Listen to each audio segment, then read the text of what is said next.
Dans l'univers des Noum, je vous rappelle que le Noum 3 s'appelle ainsi parce qu'il peut être décomposé en 3 Noum unités, mais il peut être également reformé à partir de ces 3 unités.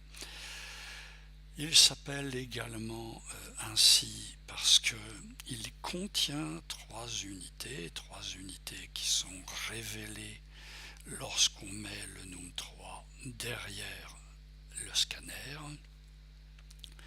Enfin, le Noum 3 s'appelle ainsi parce que quand on le glisse dans une boîte telle que celle-ci, il se décompose en 3 unités.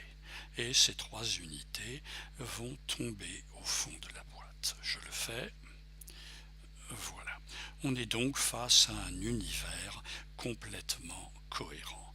Et cela nous donne la possibilité de mettre en place des activités d'anticipation particulièrement intéressantes.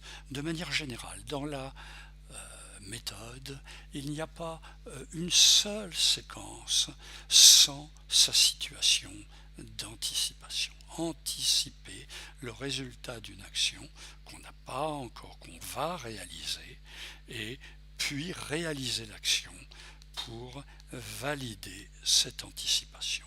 Je sors ce Noum et je me pose la question, je vais le glisser dans la boîte, jusqu'où sera-t-elle remplie? Alors évidemment, il faut avoir compris la structure de la boîte.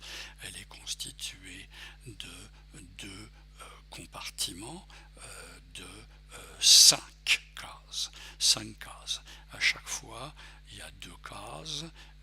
La troisième est légèrement grisée, encore 2 cases ici.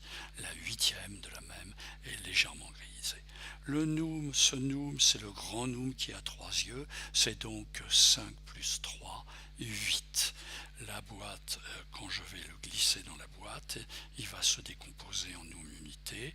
Ça va d'abord remplir les 5 cases ici, puis 3 cases ici. Ça va remplir jusque-là. Un enfant vient mettre le doigt sur la dernière case qui sera remplie. Et on valide l'anticipation en réalisant l'action. Voilà. Dans les boîtes, on peut mettre non seulement des Noum, mais on peut mettre aussi des représentations de points. Par exemple, ici, j'ai sorti 8 points. Vous voyez que les points sont représentés là encore sous la forme 5 plus 3. Ce sera rempli jusque-là. Validation, on le fait. 5 et les 3 du haut. Vous remarquerez que les points, quand ils rentrent dans la boîte, se transforment en Noum unité. Le Noum unité est notre unité de référence. On peut aussi utiliser des schémas de doigts. Vous voyez qu'ici, on a une schématisation de 7 doigts. Ça, c'est un schéma de la main. C'est 2 doigts. Un plus grand, c'est le majeur, et 2 autres. Là encore, le fait d'avoir légèrement différencié la troisième unité nous permet, par exemple, de savoir facilement si une main est complète ou pas. Donc, pareil, on peut glisser des schémas de doigts dans des boîtes, elles se transforment en Noum unités. On peut aussi glisser des représentations chiffrées. Je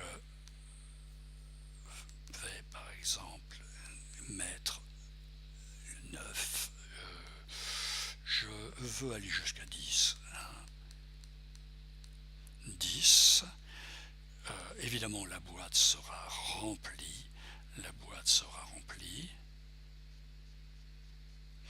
Et vous voyez que là, un levier apparaît. Pourquoi un levier? Parce que 10 unités, c'est aussi une dizaine.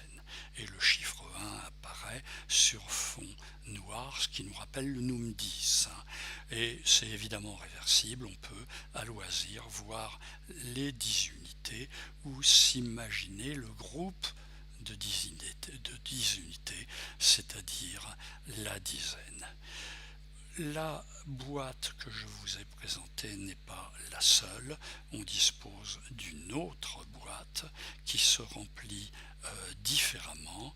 Allons-y, prenons toujours le Noum 8. Regardez comme elle se remplit. Vous voyez qu'elle s'est remplie d'abord ces deux unités, puis ces deux-là, ces deux-là et ces deux-là. Donc 8 apparaît comme une fois, deux fois, trois fois, quatre fois 2, ou 2 plus 2 plus 2 plus 2, mais évidemment 8 apparaît aussi comme 4 plus 4, 8 est la moitié, et le 8 est le double de 4, 4 est la moitié de 8. Au revoir.